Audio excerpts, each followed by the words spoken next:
दोस्तों नमस्कार। आप देवकी नंदन मिश्रा मैं हूं और आप पब्लिक न्यूज़ टीवी पर हमें देख रहे हैं।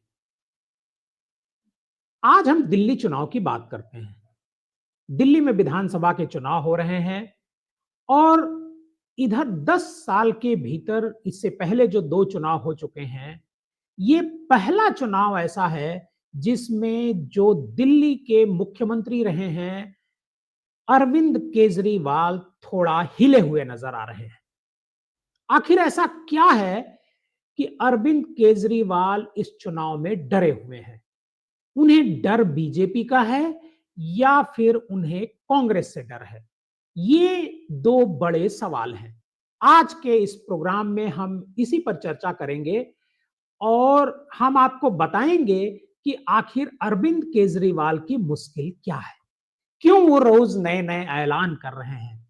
और वो जैसा बीजेपी कह रही है, बीजेपी जिस मुद्दे पर सवाल उठा रही है, उसी मुद्दे पर वो एक-एक करके घोषणाएँ करते जा रहे हैं।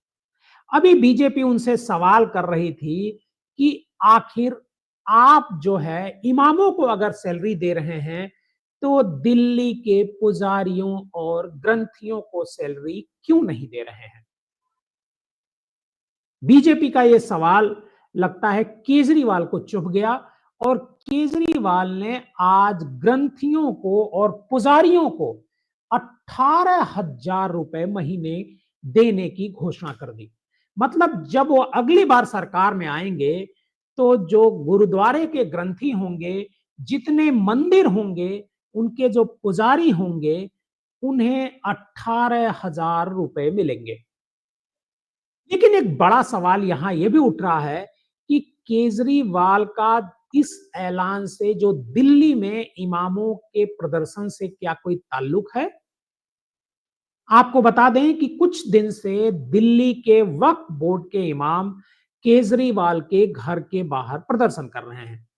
इमामों का कहना है कि इस पिछले 17 महीने से उन्हें सैलरी नहीं मिली है। वे लगातार दिल्ली सरकार के कई अफसरों और नेताओं से सैलरी को लेकर के मिल चुके हैं, लेकिन सरकार उनकी मांगों पर ध्यान नहीं दे रही है।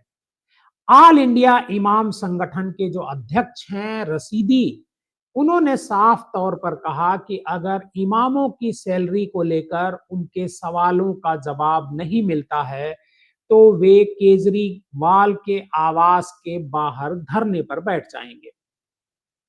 आपको ये भी बता दें कि जो इमामों की सैलरी का मुद्दा है, टेलीविजन भी इसे खूब बहुत प्रमुखता से उठा रहा है। पहली बार ऐसा हो रहा है कि मुसलमानों का कोई मुद्दा टेलीविजन इतनी तेजी से उठा रहा है। आप समझ रहे होंगे कि आखिर ये मुद्दा टेलीविजन क्यों उठा रहा है। सोशल मीडिया पर भी इसकी खूब चर्चा हो रही है और सोशल मीडिया पर जो लोग चर्चा कर रहे हैं, उनमें अधिकांश लोग बीजेपी के सपोर्टर हैं। तो क्या जब टेलीविजन पर चर्चा शुरू हुई, जब सोशल मीडिया पर चर्चा शुरू हुई इमामों को लेकर के, तो और ग्रंथियों और पुजारियों को मानदेय देने को लेकर के, तो क्या केजरीवाल इससे डर गए और उन्होंने ग्रंथियों और पुजारियों को सैलरी देने की घोषणा कर दी। एक और बड़ा सवाल है कि आखिर ये जो सैलरी है केजरीवाल कहां से देंगे? अगर वो 17 महीने से इमामों की सैलरी नहीं दे पा रहे हैं, तो ग्रंथियों और पुजारियों को 18,000 रुपए महीने अगले साल से कैसे मिलेंगे? ये एक बड़ा सवाल है। हम आपको एक बात और याद दिला दें कि अरविंद केजरीवाल से लोग अक्सर ये सवाल पूछते रहे हैं कि दिल्ली के पुजारियों और ग्रंथियों को सैलरी वो क्यों नहीं दे रहे हैं। शायद वो इसी दबाव में थे और इसी दबाव की वजह से उन्होंने 18,000 रुपए सैलरी का ऐलान कर दिया। वैसे जो दिल्ली के बीजेपी के उपाध्यक्ष हैं कपिल मिश्रा, उन्होंने केजरीवाल की इस घोषणा के बाद तुरंत रिएक्शन दिया और उन्होंने कहा कि 10 साल तक मौलानाओं को सैलरी देने वाले केजरीवाल अब हार सामने देखकर पुजारियों और ग्रंथियों के लिए मानदेय की घोषणा कर रहे हैं। मंदिरों के पुजारी और गुरुद्वारों के ग्रंथी जानते हैं कि 10 साल आपने केवल और केवल मुसलमानों को पैसा दिया है।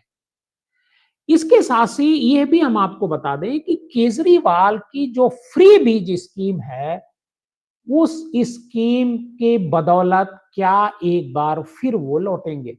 क्योंकि दिल्ली में पहले से ही बिजली फ्री, पानी फ्री, महिलाओं की बस में यात्रा फ्री और महिला सम्मान योजना के लिए उन्होंने 2100 रुपए का ऐलान किया है और अखबारों में इसके लिए बाकायदे विज्ञापन तो दिया ही गया है, बाकायदे रजिस्ट्रेशन किया जा रहा है। रजिस्ट्रेशन करके लोगों से पैसे बताए जा रहे हैं कि आप रजिस्ट्रेशन कराइए और आपको 2100 रुपए महीने मिला करेंगे।